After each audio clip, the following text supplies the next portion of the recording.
Fido accuses former record label of withholding its advance payments. Fast-rising Afrofusion artist Awoshika Olayemi Josiah, better known as Fido, has spoken out about his fallout with his former record label, Inner Circle Entertainment, accusing the company of withholding nearly all of its advance payments and crippling its progress in the industry. During a recent radio interview, the Joy Is Coming crooner revealed that it received only about 1.5 million naira out of a promised $20,000 advance meant to support the promotion of his breakout single, Awolowo. According to him, the label allegedly kept roughly 95% of the money, leaving him with little to invest in his music at a critical stage of his career.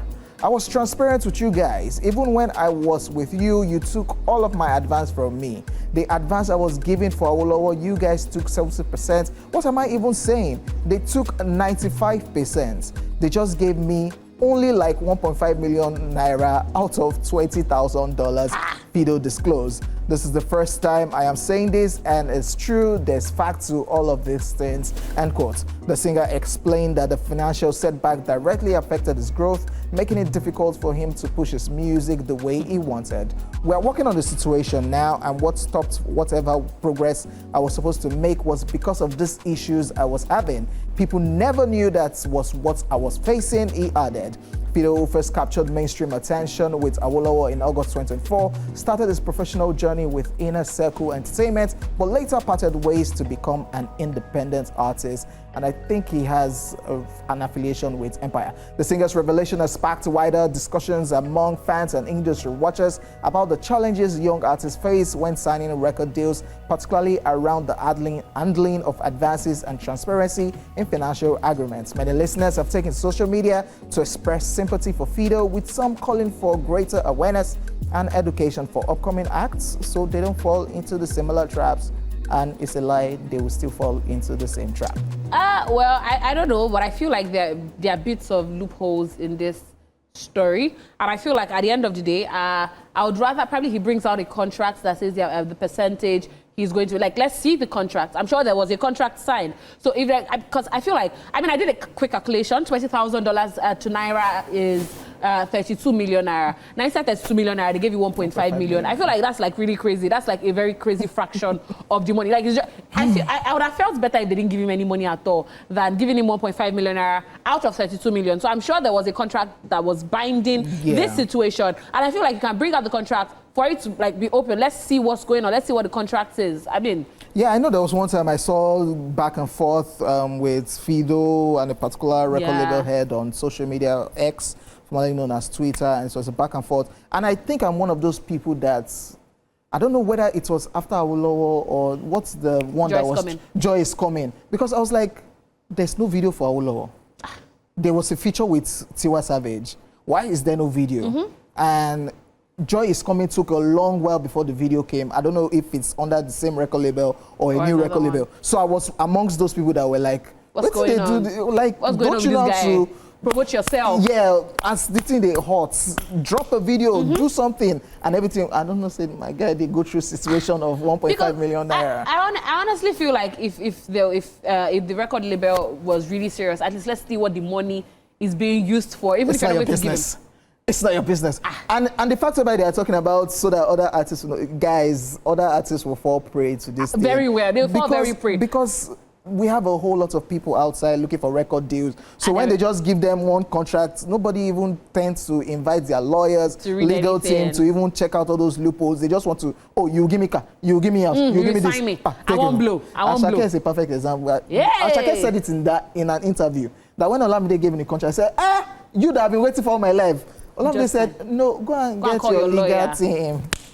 He just wanted to put pen to paper. I know that's one record label that actually wants good for their artists. I mean, but then talking about money, we have more money issues. In the news, and yes, Kafi recounts riches to rags a family background. Now, award-winning Nigerian dancer and choreographer Kafayat Shafau, popularly known as Kafi, has spoken about her family background, revealing how her parents went from riches to rags. Now, Kathy shared this deeply personal story during an appearance on a recent episode of the Honest Bunch podcast. Now, the dancer recounted her family's journey from affluence to hardship, revealing how it shaped her childhood experience. Now, Kathy said, and I quote, her parents were in the league of MKO Abiola, one of the richest people in Nigeria before his death, adding that they hosted legendary Nigerian entertainers like King Sunny Ade, Sikiru Ayinde Barrister, and Ebenezer Obey every weekend at the peak of their success. However, things suddenly took a downward turn for the family, forcing her father to relocate to London,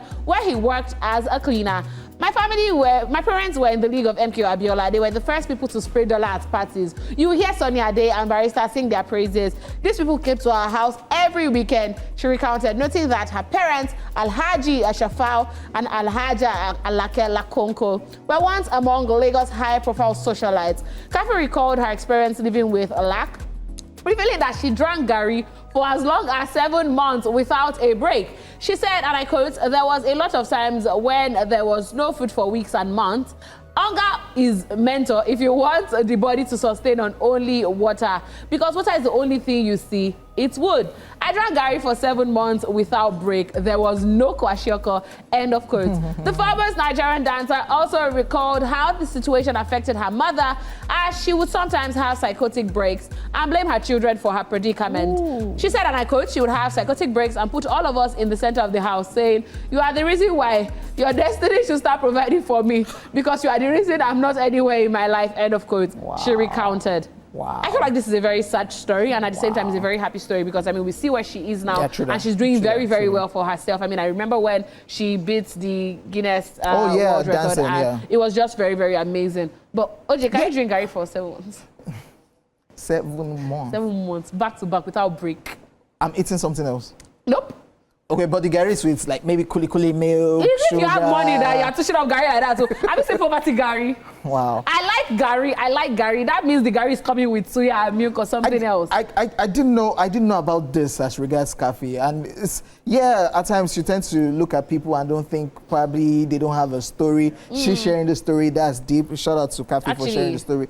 During this interview, she also talked about how being a single mother now, because she was married to P-Square's drummer, Papi J, and all of a sudden that relationship is no more. So she spoke about that also during the interview. But she's saying that now their parents were spraying dollars that year. So you should know they were loaded that year. Grace to grass story is not fun at all. And interesting. That's why the mother was now saying, exactly it's my you point. Children. You were the one that brought this poverty to me. I feel like, as funny as that might African sound, mentality, though. as funny as that might sound, I feel like parents should actually do better.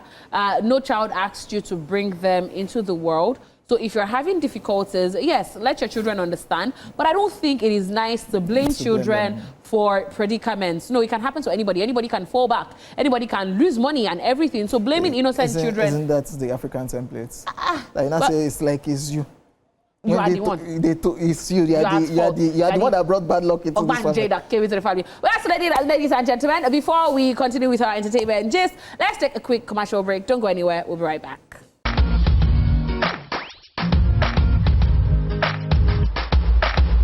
Hey, come on. You now dance to the montage. Hey. I feel like I'm one of the few people in the world that love Mondays. So anything that comes with music on Mondays, I dance. All right. Let's move on with the entertainment news, ladies and gentlemen. Sean Kingston sentenced to years in prison over wire fraud scheme. American-Jamaican singer Sean Kingston has been sentenced to 3.5 years in federal prison for his role in a $1 million wire fraud scheme involving luxury goods.